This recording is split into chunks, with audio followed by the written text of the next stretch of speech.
விஷயத்தை கவனத்தில் எடுங்கிறதுனா இது நீண்ட காலமாக பேசப்படுற விஷயம் தான். இப்போ கிளிநொச்சி நகரத்தில் மட்டும் கிட்டத்தட்ட 36 விதமான காணி இராணுவ திட்டப்படிலாம் இருக்கு. நகர திட்டமிடல் செய்ய முடியாமல் இருக்கு. 36 வீதம் நீங்கள் நகரத்துக்கு பார்த்தீங்கன்னா ஏன் நாங்கள் பேசிக்கொண்டிருக்கிற கச்சேரிகளையும் இராணுவமாக தான் இருக்கு. 2 ஏக்கர் நிலம் இராணுவத்தில்தான் இருக்குது. கச்சேரியில் இலங்கையிலேயே கச்சேரிக்குள்ள இராணுவ முகாமில் ஒரே ஒரு கச்சேரி கிளிநொச்சி கச்சேரியாக தான் இருக்கும். இதை விட இப்போ கிளிநொச்சி நகரத்தில் பார்த்தீங்கன்னா கிளிநொச்சி மகாவித்தியாலயம் 2800 பிள்ளைகள் படிக்கிற பள்ளிக்கூட மகாவித்தியாலய பிள்ளைகள் கிரவுண்ட்ஸில் போகிறதுக்கு பாதியாக இராணுவம் விடுவதில்லை. இன்றைக்கு எத்தனை தடவை இந்த கூட்டத்திலையும் கடைசி கூட்டத்திலும் பேசப்பட்ட விஷயம். இன்றைக்கு அந்த பாதை மறைக்கப்பட்டு தான் இருக்கு. தயவு செய்து இந்த கூட்டத்திலே அவர் முடிவெடுத்து அந்த பாதையை அந்த பிள்ளைகள் கிரவுண்ட்ஸுக்கு போக விடலாமே இராணுவம்.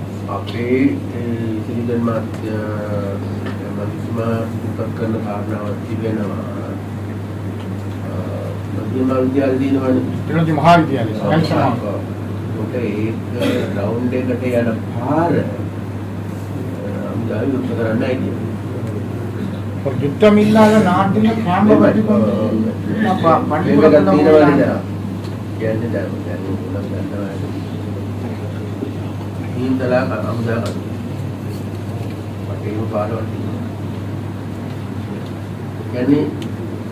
ඒ කාලේ 2009ට කලින් ඒක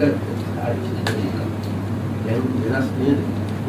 එන්න ඒක ඒ පාරවත විමුක්ත කරලා දෙන්න බැරිද?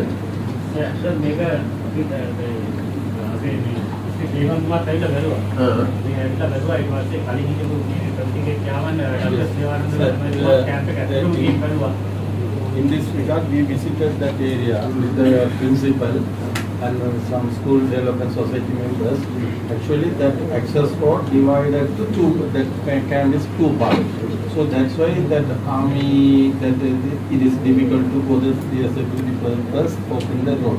Then they suggested some alternative roads, but that one also not possible because that road is go through the one tank is there. So there may be the tank being so that's why. இப்போ வந்து யுத்தத்துக்கு முதல் அப்படி அந்த பாதைக்கு அந்தால இருக்கே இல்லை, இராணுவம் இருக்கே இல்லை. இப்போ இராணுவம் யுத்தத்துக்கு பிறகு கைப்பற்றின இடம் அதில் கவிஞர கல்லூரி இருக்குது, பக்கத்தில் குளக்கரைக்குரிய நீர்ப்பாசன திணைக்கக்கூடிய காணி இருக்குது. அப்போ அந்த பாடசாலைக்குரிய பாதையை விட்டால் தான் கவிஞர கல்லூரி, ஏனைய நீர்ப்பாசன திணைக்களம், நீர்வளங்கள் திணைக்களம் எல்லாத்தின் காணியும் சேர்த்து வரும். அப்புறம் அக்சஸ் ரவுட்டை உருவாக்குறோம் என்று சொல்றது அவ்வளோ பொருத்தம். Yes, that's why then then after that we request to Ministry of Defence first give the permission to special occasions time, sports meet, some other special occasion time access these road. Then later on it will release to that. Yes, that is the suggestion we already made. That is the suggestion.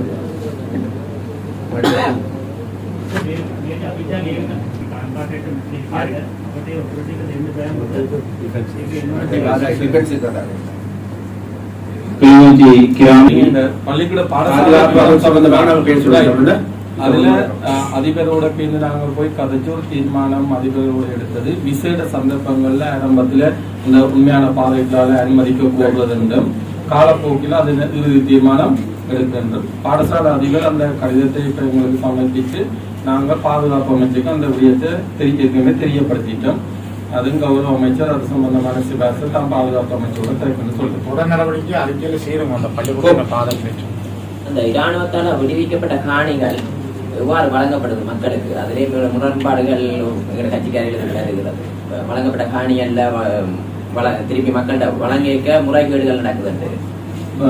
இந்த விடயம் சம்பந்தமா நான் நிச்சயமா பல்வேறு விஷயங்களை கலைக்க வேண்டியிருக்கு. என்னென்ன இடப்பெயர்ல கௌரவ பாராளுமன்ற உறுப்பினர்கள் குறிப்பிட்ட மாதிரி பொதுமக்களுடைய இருக்கிற அனுமதி பத்திரங்கள் பல்வேறு தொலைந்து பிரதேச செயலகங்களிலேயும் அந்த அனுமதி பத்திரங்கள் இல்லை. எங்களுடைய மாவட்டத்தில் இந்த காணி பரிவர்த்தனை முழுமையா இல்லை. அப்ப சில நேரம் பொதுமக்கள் கைமாற்றிட்டு பெண்களுடைய ஒருத்தினரில் உரியவரும் இல்லையோட பழைய போட்டோ காப்பீஸை வந்து சில கொண்டு கிளைம் பண்ணுறோம். இப்படி மாவட்டத்தில் இப்படி கிட்டத்தட்ட ஒரு 7,000 காணி பிரச்சனைகள் பெண்களுடைய மூலப்பத்திரங்கள் இல்லாதால் ஒரு இடத்திலையும் இல்லாதால் எல்லாரும் போட்டோ காப்பீஸை வைக்க கொண்டு டைம் டு டைம் கிளைம் பண்ணுறதால பிரச்சனைகள் இருக்கு. அப்ப இந்த பிரச்சனை சம்பந்தமாக நாங்கள் ஒரு 3 மாதத்துக்கு முதல் மாகாண காணி ஆணையாளரோட கதைச்சு நான் நினைக்கின்றேன் நாங்கள் இப்போ ஒரு கிட்டத்தட்ட 6 காணி நடமாடு சேவைகளை அந்தந்த கிராமங்களில் வச்சிருக்கிறோம். முதலாவது நான் நினைக்கின்றேன் இராணுவத்தால் விடுவிக்கப்பட்ட செஞ்சோல கிராமத்தில் கிட்டத்தட்ட 27 ஏக்கர் காணி விடுவிக்கப்பட்டிருந்தது. பிரதேச செயலாளருக்கும் தெரியும் 2018ஆம் ஆண்டு விடுவிக்கப்பட்டிருந்தாலும் உரியவர்களிடம் கையளிக்கப்படாமல் இருந்தது. நாங்கள் ஒரு 3 கூட்டங்கள் தொடர்ச்சியாக கிராமத்தில் நடத்தி ஒரு இணக்கப்பாட்டை ஏற்படுத்தி அதில் இப்போ நாங்கள் செஞ்சோலையில் வசித்த கிட்டத்தட்ட ஒரு 69 பெண்களில் இருந்தவர்கள் அவர்கள் சார்ந்த குடும்பங்களில் ஒரு உண்மையாக முன்னுரிமைப்படுத்தப்பட்ட 40 குடும்பங்களையும் ஆரம்ப உரிமையாளர்கள் சில நேரம் அந்த நேரத்தில் அவர்கள் காணியை விட்டுட்டு போனது இப்போ டாக்குமெண்ட் சொல்லியிருந்தா அவையிலுமா இருக்கணும். அப்போ அவர்களையும் ஒரு இணக்கப்பாட்டுக்கு கொண்டு நான் நினைக்கிறேன் அந்த பிரச்சனை ஒரு 95% முடிச்சுட்டு இன்னொரு 5% இருக்கக்கூடிய பிரச்சனைகளை விஷயத்தை இன்புட் பண்ணுறதுன்னா இதில் இப்போ சந்தியில் ஒரு ராணுவ நினைவு சின்னம் இருக்கு. இப்போ சந்தி அதுக்கு பின்னால் 2 ஏக்கர் காணி ராணுவத்தினர் அந்த பராமரிக்கிறதுக்கான ஒரு 20 ராணுவத்தினருக்காகவே 2 ஏக்கர் காணி இப்பயும் வச்சிருக்கப்படுது. உங்களுக்கு நல்லா தெரியுமா நினைக்கிறேன். இப்போ பஸ் ஸ்டாண்ட் இருக்கிற ஏரியாவில் பெரியசாமி சந்திரசேகரன் அமைச்சராக இருந்த காலத்தில் 65 லட்சம் ரூபாய் செலவில் ஒரு பெரிய கலாச்சார மண்டபம் கிளிநொச்சியில் கட்டப்பட்டிருந்தது. அரசு அவருடைய செலவு. அந்த மண்டபத்தை யுத்தத்துக்கு கூட ராணுவம் தான் இடிச்சு அடித்து இன்றைக்கு அந்த இடம் இல்லாமல் போனது. இப்போ அந்த 2 ஏக்கர் காணியை இப்போ கச்சேரி கூட எடுத்து சந்திரசேகரன் பேர்லையாவது கடைசி அதில் ஒரு கலாச்சார மண்டபம் வரும். அதுக்குரிய இடம் தான் ஒதுக்கப்பட்ட இடம். அது அந்த ராணுவ சின்னம் இருக்கிற இடம் எடுக்கப்பட்டு சின்னம் எடுக்கப்பட்டு அதில் கலாச்சார மண்டபத்துக்குரிய இடமாக இருந்தால் மாற்றப்படணும். தயவுசெய்து அறிக்கையில் அது சேரும். இவ்வளவு ராணுவத்துக்கு இவ்வளவு காணிகள் இந்த நகர பகுதிக்குள்ள தேவை இல்லை. யுத்தம் முடிஞ்சது, 15 வருஷமா குற்றச்சத்தம் இல்லை, நாட்டில் மாற்றம் வந்திருக்கு, மக்கள் ஆனது வந்திருக்கிறார்கள். தயவுசெய்து கொஞ்சம் விழிப்பாக இதை செயல்படுத்தும். இந்த காணி உரிமை கோருகின்றவர்கள் மத்தியில பல்வேறு உணர்வடிகள் இருக்கிறதுங்கிறது உண்மைதான், சரியா? ஆனால் நமக்கு எல்லாருக்கும் தெரியும் ஜிஎஸ்மா நிலைப்பாடுகளாக இருந்தால் உண்மையான காணி உண்மையாளர்கள் கண்டுபிடிக்க முடியும். எல்லாரும் கிராமங்கள் எடுக்கிற கிராமங்களில் வேறு மக்கள் இருக்கிறாங்க தானே, அந்த கிராமங்களில் ஆக்கள் இருக்கின்ற போது அப்ப அவர்களுக்கு தெரியும் இந்த பிரதேசத்தில் இருந்த ஆக்கள் யார் இருக்கு அந்த வகையில கண்டுபிடிக்க முடியும். அதனால அந்த வகையில என்னென்றால் காணிபுரவான அந்த ஆவணங்கள்ல அந்த ஆவணங்கள் மீளக்குடியேற்றம் செய்யப்பட்ட போது வீடு செய்யப்பட்ட பொழுது என்னது ஆரம்பத்தில் வழங்கப்பட்ட அந்த பேர் விவரங்கள் மட்டும்தான் இருக்குன்னு சொல்லி தற்போதைய விவரங்கள் அப்பேர் பண்ணப்படாமல் இருக்குன்னு சொல்லி அது ஒரு காரணமாக இருக்குன்னு சொல்லப்படுது. வெள்ளிக்கிழமை அதுமேது ஜனாதிபதி அவர்களுக்காக ஒரு அரசாங்க அதிபர் மாநாட்டில் அவர்களுடைய தலைமையில் நடைபெற்றது. எங்களுடைய மாவட்டம் சார்ந்த பிரச்சனைகள் சம்பந்தமாக பொதுவாக்கப்பட்ட போது என் சார்பாக தெரிவிக்கப்பட்ட பிரச்சனை இதுதான். கிளிநொச்சி மாவட்டம் சார்பாக எங்களிடம் அன்னளவாக ஒவ்வொரு மத்திய தரப்பு காணிகள் மற்றது லேண்ட் டெவலப்மெண்ட் ஆர்டினன்ஸ் காணி எங்களுடைய மாவட்டத்தில் முதலாவதாக தீர்க்க வேண்டிய பிரச்சனை காணி பிரச்சனை. நான் அந்த கூட்டத்தில் நாம் பிரஸ்தாவித்து வந்த பிறகு திங்கட்கிழமை ஜனாதிபதி செயலாளர் என்னென்ன விசேட ஒரு அறிக்கை கூறப்பட்டிருக்கிறது. அப்போ அந்த கூட்டத்திலேயே நாம் பிரஸ்தாவித்தது இந்த பிரச்சனைகள் தனியாக மாவட்ட மட்டத்திலே தீர்க்கப்பட முடியாது. காணி அமைச்சு காணி ஆணையாளர் நாயகம் லேண்ட் மினிஸ்ட்ரி லேண்ட் கமிஷன் இருந்தவர் சர்வே டிபார்ட்மெண்ட் பெரிய அளவில் எங்களோட மாவட்டத்திற்கு அவர்கள் தொடர்ச்சியாக மாதம் ஒரு முறை வந்து சில விஷயங்களை எங்களுடைய நடைமுறையில் இருக்கிற ஏற்பாடுகளுக்கு கீழே தீர்க்க முடியாது. விசேட அமைச்சர் அனுமதிகளும் சில விஷயங்களும் தேவைப்படுகிறது. அப்போ இதுகளை செய்யணும் என்று கேட்டதில் ஜனாதிபதி அந்த சமூகத்தில் உறுதி அளித்திருந்தவர். அதன் அடிப்படையில் தனக்கு கடந்த திங்கட்கிழமை எங்களுடைய மறைத்து கூறப்பட்டிருக்கின்றது. நாங்கள் அடுத்த மறுநாளை அனுப்பி வைத்திருக்கின்றோம். நான் நினைக்கின்றேன் இதுக்கான ஒரு விசேட வேலை திட்டம் கிளிநொச்சி மாவட்டத்துக்கு விரைவிலே ஜனாதிபதி செயலாளராக நடைமுறைப்படுத்தப்படும் ஆரம்பிக்கப்பட வேண்டுமானால் யாருன்னு சொன்னா சம்பந்தப்பட்ட ஆள்கிட்ட தங்கச்சி வாக்கம். அப்போ ஒரு ஐடிஐக்காரங்க வந்தாருங்க டாக்டர். நீங்கள் கௌரவ பாராளுமன்ற உறுப்பினராக இருக்கிற எங்க தங்கச்சி எங்க இருக்காங்க? எனக்கு தந்த முறைப்பாடு தான் விசாரிச்சு போட்டுவாங்க. இது சம்பந்தமாக இந்த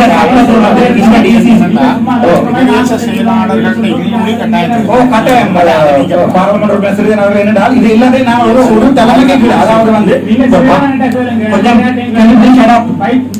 நீ சொல்லுங்க நானும் சொல்லலாம். எல்லாம் சொல்லக்கூடாதீங்க.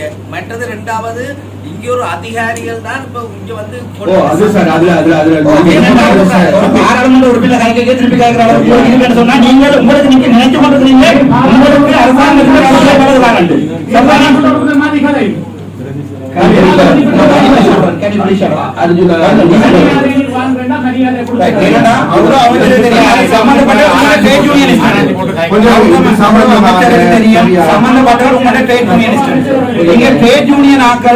அட்மினிஸ்ட்ரேஷன் செய்யற வழியாகும் அதுக்கு இது சம்பந்தம் நான் கதை கேட்க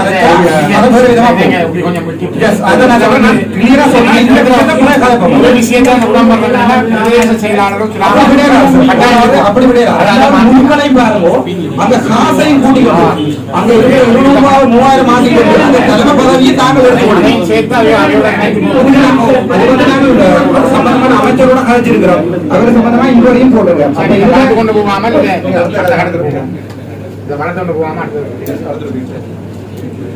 நான் நினைக்கிறேன் இப்படியானது வந்து பொலிட்டிக்கலா யூஸ் பண்ணப்படும். அதாவது நீங்க கலைக்கிறோம் செய்யப்பட ஜோதி கலைகள்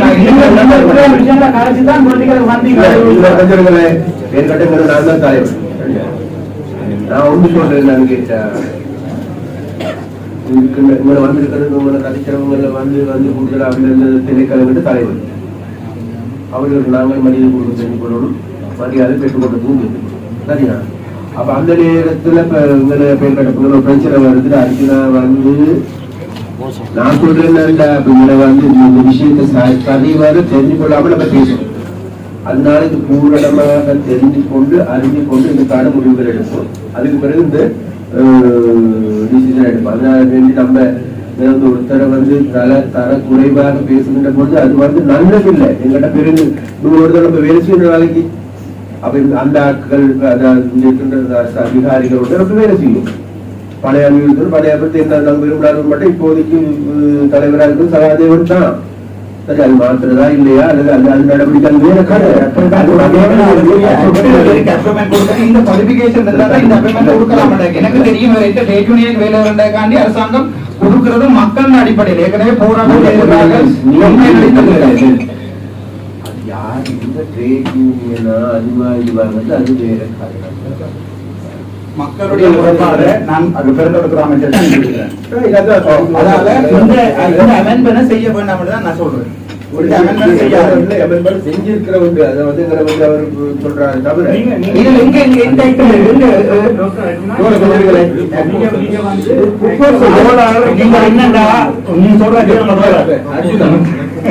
நீங்க உங்க கட்சியோட வச்சுக்கொள்ளுங்க. இது சம்பந்தமான மக்கள் முறைப்பாடு நீங்க 8-10 பேரை டிரான்ஸ்பர் பண்ணிருக்கீங்க சார். ஒரு நாள்ல திருப்பி 10-15 பேரை டிரான்ஸ்பர் பண்ணிருக்கீங்க. எல்லா கம்பெனிலும் இருக்கு. தயவு செய்து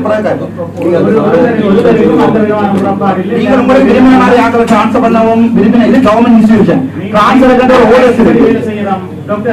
நீங்கள் அளந்து கதைங்க. நாங்க அளந்து கதைக்கிறது படிக்கல ராசா ஒரு மாதிரி நான் சொல்றேன். நீங்க 40 பேருக்கு டிரான்ஸ்பர் பண்ண கவர்மெண்ட் அமைச்சர் 40 பேருக்கு மேல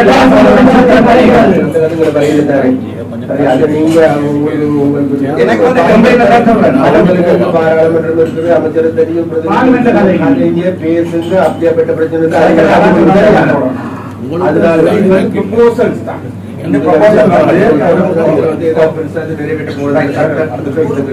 அதிகாரி ஒரு தலைவரை பொது வழியில வச்சு அவமானப்படுத்தக்கூடாது. அவர் வேணுமென்றால் மினிஸ்ட்ரி கம்ப்ளைண்ட் பண்ணலாம். நீங்க எந்த கட்சி உங்களுக்கு கிடைக்கிறது நாமினேஷன் உங்களுக்கு கிடைக்கிறது நாமினேஷன் கிடைக்கவே இல்லை. நாமினேஷன் கிடைக்கவே இல்ல. என்ன பற்றியே உங்களோட முறைப்பாடுல எவ்வளவு விஷயமாலே கொடுக்குறீங்க. ஒரு பொம்பளை பிள்ளை பற்றி ஐசிஎம்க்கு வைஃப் இல்லையா தெரியாதா? ஒரு பொம்பளை பிள்ளைய பற்றி ஒரு ஆக்கிர பற்றி வெளியே நான் ஒன்றைதான் கொண்டு இருக்கேன். நீங்க எத்தனை கொண்டு வெளிநாடு கொடுக்குறீங்க எங்களுக்கு தான் தெரியும்.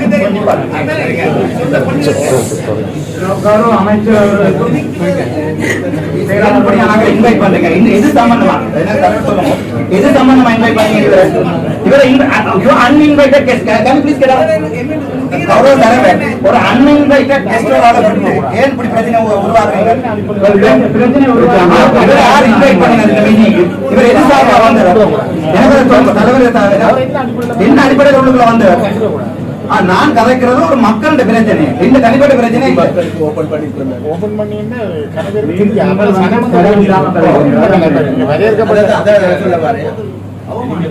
நான் ஒரு உண்மை இந்த இடத்துல சொல்றேன் சரியா. நெக்ஸ்ட் டைம்ல இருந்து பொதுமக்களுக்கோ ஊடகங்களுக்கோ அனுமதி இல்லை. அழைக்கப்படுகின்ற ஆட்கள் மாத்திரம் அதிகாரிகள்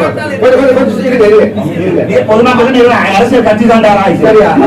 அதே நேரத்துல சரியா பொதுமக்களுக்கு முறைப்பாடுகள் செய்யணுமாக இருந்தா நாங்க டிசிசி ஆபீஸ்ல இருக்கோம், பாராளுமன்ற உறுப்பினர்கள் இருக்கிறாங்க, இந்த பக்கம் மத்தியம் இருக்கிறாரு, இந்த பக்கம் முறைப்பாடுகள் கொண்டுங்க. அந்த முறைப்பாடுகளை பத்தி பேசுறதுக்கு மக்களுடைய பொருளாக ஒழிக்கிறதுக்கு நான் இன்னைக்கு பார்லிமெண்ட் கட்டியிருக்கேன். அப்ப அந்த பாராளுமன்ற எல்லாருமே வந்து பேச போனா இன்னைக்கு முடியுமா நினைச்சு பாருங்க. சரி வாக்களித்த மக்களுக்கு நான் எப்படி வேலை செய்யறது, எப்படி சேவை செய்யறது, நீங்க யாழ்ப்பாணம் யாழ்ப்பாணம் கிளர்ச்சி தேர்தல் தொகுதி 2 தொகுதி. ஐயா உங்களை மாதிரி தேர்தல் 393 பேர் நின்று அவ்வளவு இல்ல 200 வாக்கு 100 வாக்கு இது முழுக்க எம்பி ஓட்டாக தான் நிற்கிறேன். ஐயா நீங்கள் இப்படியான ஒரு அடிப்படை இது இல்லாத நீங்க வரையில பல விடயங்கள் இருக்குது என்பதை தலைக்கிறது. Provincial Director Health Services. It's not a question, it's a kind request. Dear Dr. Saman Patrana, Northern Province குரிய master plan உங்களிடம் இருக்கிறதா? Do you have the master plan for the Northern Province?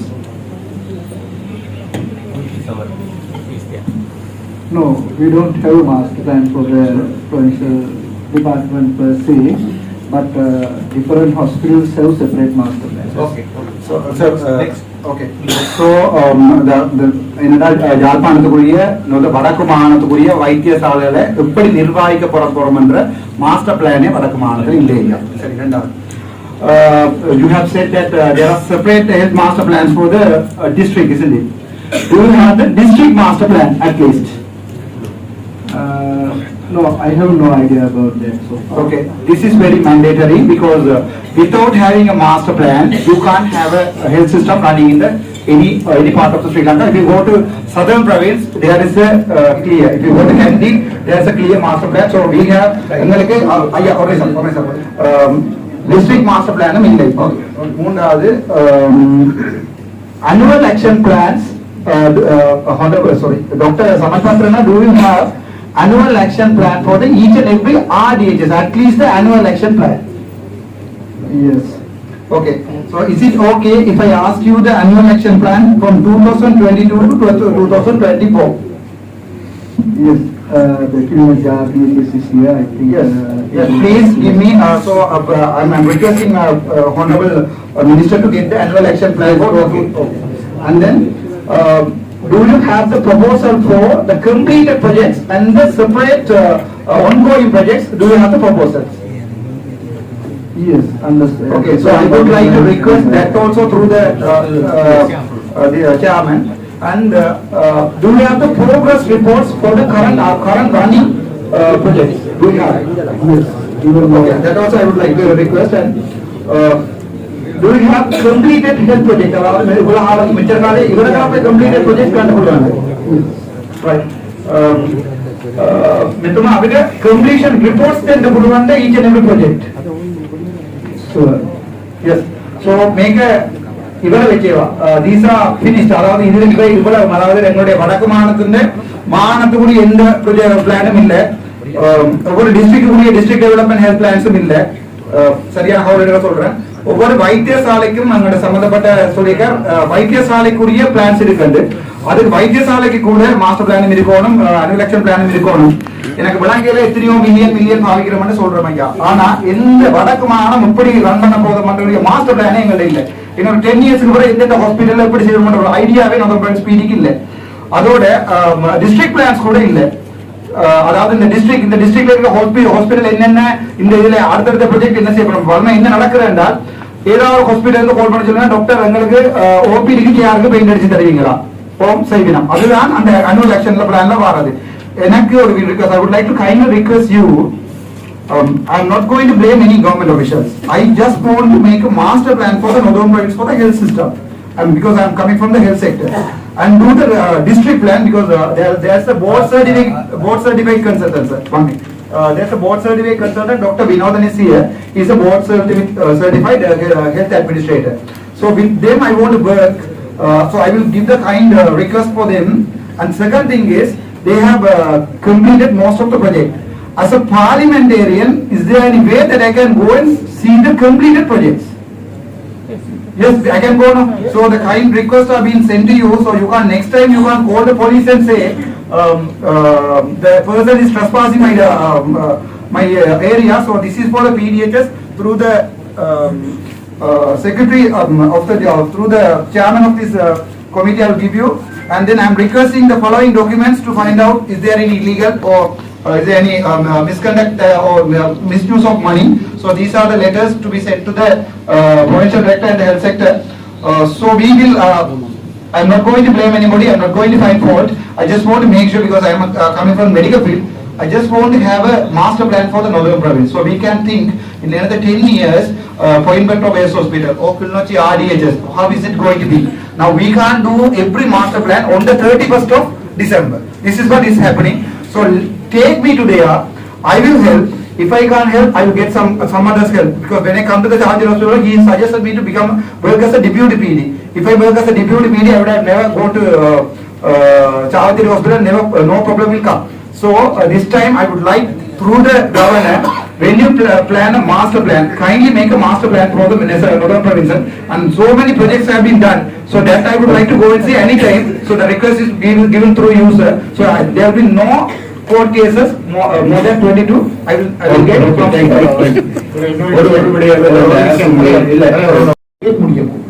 அது பாதிக்கப்படாமலும் இருக்கு.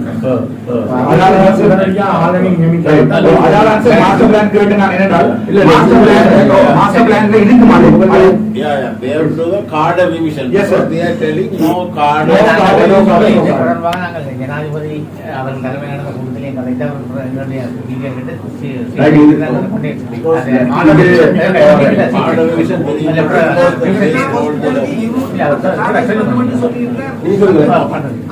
சுகாதார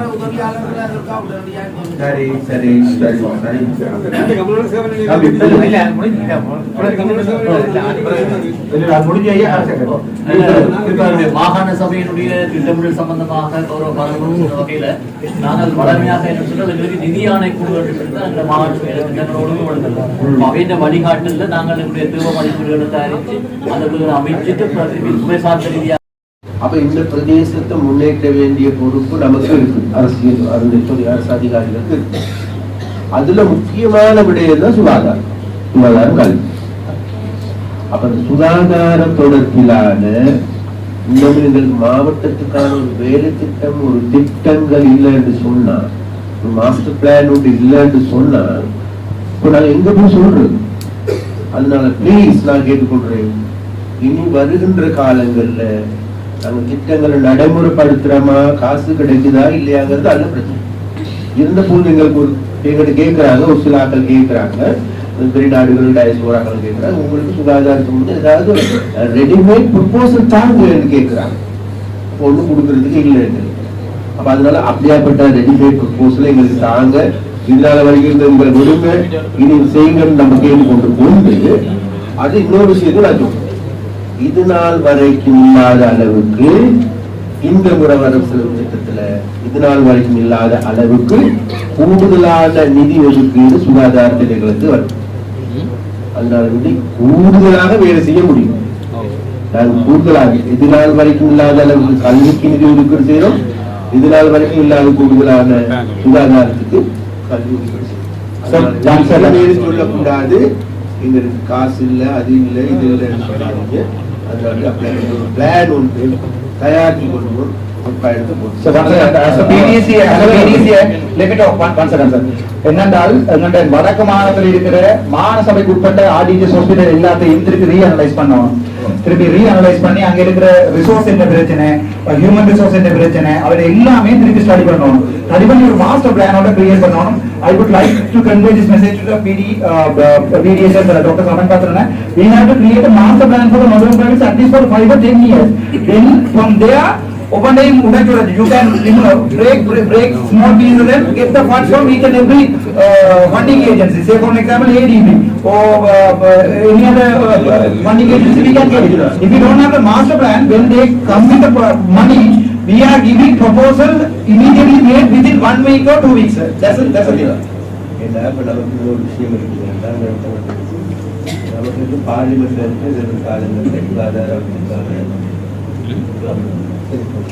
We can talk about, we can make a decision, we can make இன்னொரு ஃபைனலாக விஷயம் வந்து அந்த சுகாதார பார்ப்பாங்க நடந்த பொழுது மக்களுக்கு அந்த போர் பாதிக்கப்பட்டவங்க நிதி உதவி வழங்கப்பட்டது. அதில் 35,000 குடும்பத்துக்கு மேலே முன்குடியேறி இருந்தாலும் வழங்கப்பட்டது இதுவரையும் 17,000 குடும்பங்கள். இது ஏற்கனவே அப்ளிகேஷன் கொடுத்தது பாதி கொடுக்காத பாதி, சில பேருக்கு அதுக்கு விளக்கங்கள் அரசு உத்தியோகத்தில் சொல்லப்பட்டதால சில பேர் அதை செய்யாமலும் இருக்கிறாங்க.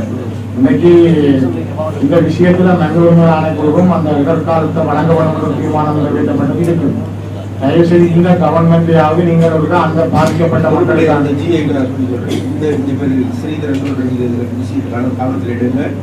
அந்த டீட்டெயில்ஸ் அதை ஐயா அதுக்கு வந்து நீங்கள் அந்த பொருளாதார அபிவிருத்தி கிராம அலுவலர் ஊடாக முதல்ல விழிப்புணர்வு உருவம் மக்களுக்கு மரியாதை பட்டியல் எடுத்து அவர்களுக்கு அந்த காசு கிடைக்கிறதுக்கான ஒரு இமீடியட் அவசரமான ஒரு திட்டத்தை உருவாக்குங்க. Excuse me, raising the importance of master plan. Actually, you know, I have achieved duty about 8 months back. So I worked in the Western province and almost all the hospitals in the Western province were having master plan. So we take your guidance and definitely we will prepare a master plans for most of the hospitals in the Northern province, and we can work together. And you are very good. If you take any year master plan for Peradri, we have master plan for next 13 years. Because we have a 13-story building which we are planned to park. That's how they think. But what we think is we have to pay the door, we have to pay the bathroom. That's how we give the proposal. So we have to change this. Thank you. அடுத்த கடைசியாக ஒரு வார்த்தை, பாராளுமன்றம் இந்த இடத்தில்